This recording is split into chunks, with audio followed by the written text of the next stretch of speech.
Sepatunya dong nyanyi iya oke dengarkan artinya jangan disitu ganggu semuanya harus fokus mendengarkan cerita apa nih dengarkan dulu ya fokus ya kalau Bu Wita bercerita tidak ada yang bersuara tidak ada yang bertanya harus semuanya fokus. Belum. Kalau Bu Wita selesai baru boleh bertanya. Untuk omongan. Untuk omongan. Semuanya dikunci mulutmu. Yang mingkem. Bu nek main? Ya coba. Ya. Gue ngayu. Ya orang ditahan. Langsung. Kok kancamu bubar. Hari ini Bu Wita mau menceritakan sebuah cerita.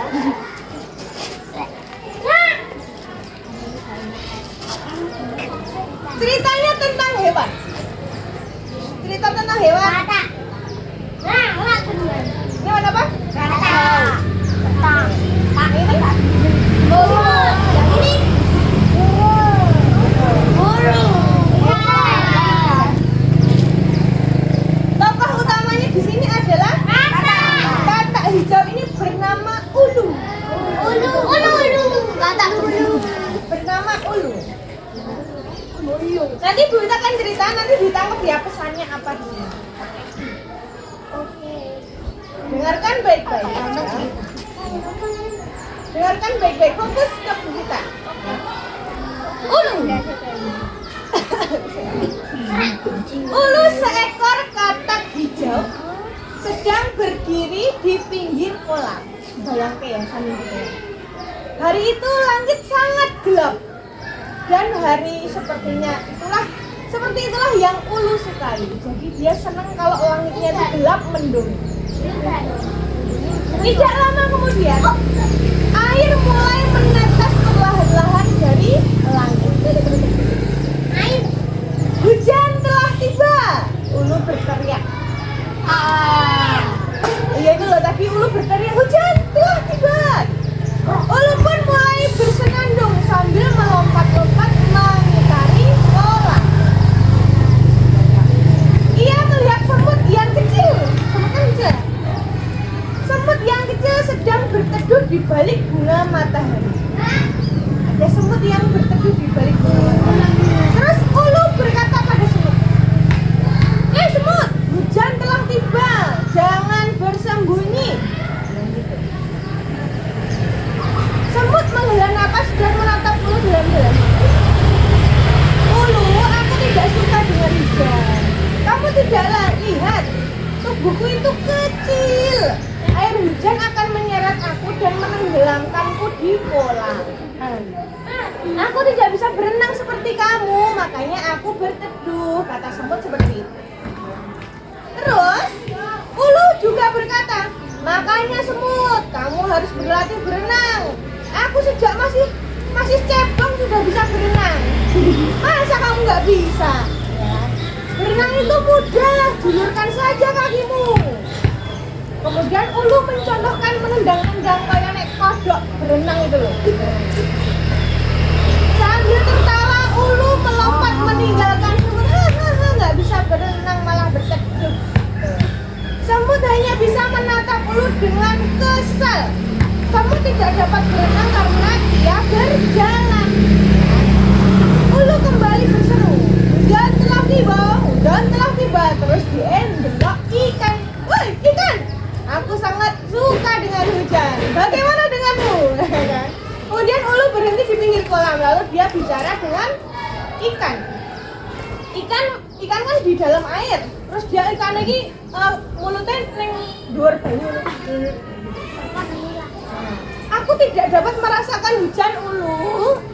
Lihatlah aku tuh tinggal bersama air di kolam. Bagaimana caranya aku menikmati hujan sepertimu? Aku bendino kelelep ya kan. Kemudian ikan pun kembali berputar-putar di kolam. Ulu berkata seperti ini pada ikan. Sedih sekali hidupmu ikan. seandainya kamu seperti aku dapat hidup di dua dunia, di darat bisa, di air bisa, mungkin kamu dapat merasakan kebahagiaan seperti aku. Nikmati saja air kolammu, sebab kamu tidak akan dapat pernah merasakan rintikan hujan di badanmu. Apa yang dikatakan Ulu itu sangat menusuk hati ikan. Ikan itu jadi sakit hati. Ikan menatap ke arah tubuhnya yang bersisik lalu menatap tubuh tubuh katak yang licin, katakan licin gitu ya. Ikan pun bersedih hati dan berenang meninggalkan Ulu. Kemudian Ulu kembali melompat di pinggir kolam. Ada lagi. Sekarang Ulu bertemu burung di atas pohon. Saat Ulu tiba di bawah pohon, Ulu melihat burung sedang bertengger di atas pohon.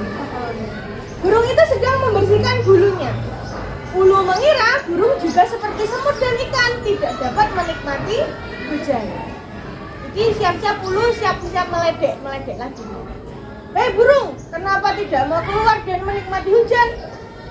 Apakah kamu takut bulumu basah? Apa kamu takut tenggelam seperti semut? Emang kamu tidak bisa menikmati indahnya hujan seperti ikan? Setelah berkata demikian, Ulu tertawa. Belok burung deh tertawa. Kemudian burung menatap ke arah Ulu yang masih tertawa. Misalnya, Ulu, emangnya kamu bisa naik ke sini? Si Ulu bingung. Apa maksudmu burung? Terus burung berkata, kamu bisa manjat ke sini nggak?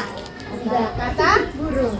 Kurang mental dia. Kemudian kata yang tadi si Ulu bilang, apa maksudmu burung? Tentu saja aku nggak bisa. Ulu cemberut dan menatap ke arah dua kakinya. Ulu menyesal punya kaki yang pendek sehingga dia tidak bisa terbang. Kemudian kata-kata burung ini menyadarkan Ulu.